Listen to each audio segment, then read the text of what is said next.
Olá, no vídeo de hoje, você verá 7 documentários sobre ETs que possivelmente foram encontrados. Aconselhamos que ligue a legenda para obter uma experiência melhor. Se você gostar do vídeo, já deixe seu like e se inscreva no canal. Bora para o vídeo. Primeiro documentário. ET de Varginha. Aceite em caso de necessidade. De acordo com o exame dos militares, um ocupante do distrito teria sido confundido com um ser de outro planeta. Talvez os casos mais conspícuos com respeito a estrangeiros no Brasil tenham sido apenas um equívoco, conforme indicado por um formulário de autoridade entregue posteriormente. Porém, Varginha, em Minas Gerais, entrou de forma inequívoca no guia após 3 jovens anunciarem uma experiência com o ET em 1996. A cena, um exame de 7 meses, fez com que os especialistas em ufologia fizessem uma verdadeira viagem ao local do fantasma e ainda apresenta relatos de que militares, bombeiros e policiais militares controlaram 2 animais de outro planeta para a investigação. Alguns especialistas e gente comum esperavam dar explicações em inquérito da Polícia Militar, entre eles, o ufólogo Birajara Rodrigues, que talvez tenha sido o mais ligado a liberações para desenrolar e divulgar o caso. Em reunião com a revista Isto É, algum tempo depois de ter sido abordado, no entanto, foi resolvido: não há provas de que um ser extraterrestre foi capturado em Varginha. Todo o caso começou, vários substitutos professaram ter visto um item não identificado voando sobre o campo. Um dia após a cena, um animal anormal foi pego em um desfiladeiro e outro em uma área alternativa ao redor. Mais ou menos na mesma época em que as criaturas foram obtidas, 3 jovens reconheceram o ET. A mãe de 2 deles afirmou a presença de impressões e um cheiro sólido no local, e meses após o fato, descobriu que estranhos ofereciam dinheiro em troca de sossego sobre o caso. Apesar de o ET ser ainda um mascote próximo, uma história deixou inúmeros esclarecimentos a desejar e fez com que Kátia Andrade Xavier, uma das observadoras da aparência do forasteiro, não quisesse realmente ter descoberto nada sobre o contato, conforme esclarecido no vídeo acima.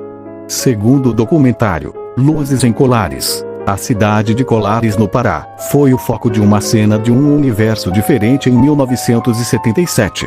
Mais de 200 indivíduos, entre gente comum e militar, viram cenas anormais no local. Presumivelmente estranhas luzes do céu começaram a fazer feridas e consumir os ocupantes, e de qualquer forma um dos habitantes da época revelou a experiência com o extraterrestre.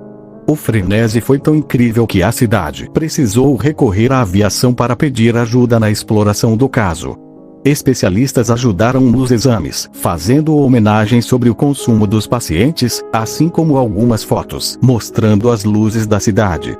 Passados 20 anos, o responsável pelos exames, Coronel Iranger Bolivar Soares de Holanda Lima, encerrou tudo em casa, o que acabou levantando o segredo que envolve o caso.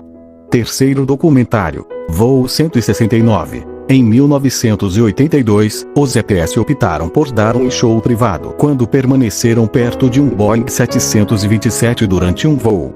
Durante o início de 8 de fevereiro, o administrador do avião viu uma luz sólida em um lado do avião. A princípio, ele imaginou que tudo era um equívoco, mas ao transmitir o caso para o controle aéreo, percebeu que para eles não havia avião por perto. O caso teve uma repercussão extraordinária pela forma como, embora o voo não tenha cedido, a equipa, que estava preparada, disse que os reguladores de tráfego aéreo viram a indicação do item não identificado no radar. Além disso, obviamente, ao modo como praticamente todos os viajantes tiveram a oportunidade de notar o barco. Quarto documentário, Trindade.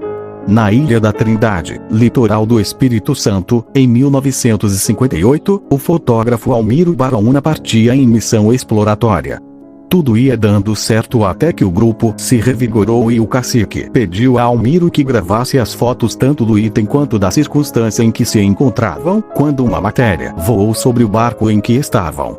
A história toda acabou virando um quebra-cabeça anos depois do fato, quando, embora as fotos tenham sido vistas como reais por inúmeros especialistas brasileiros e desconhecidos, e o grupo afirmou a presença do artigo grudado no barco naquele ponto, companheiro do especialista garantiu, em encontro com o Fantástico, em 2010, que tudo não passava de uma manobra de colher. Quinto documentário, Passeio dos OVNIs. Em 1986, entre São Paulo e Goiás, até mesmo ufólogos brasileiros ficaram surpresos quando alguns observadores detalharam a presença de 21 itens leves voadores não identificados. A Força Aérea foi contratada para perseguir os barcos, que apareceram no radar e foram avistados pelos pilotos.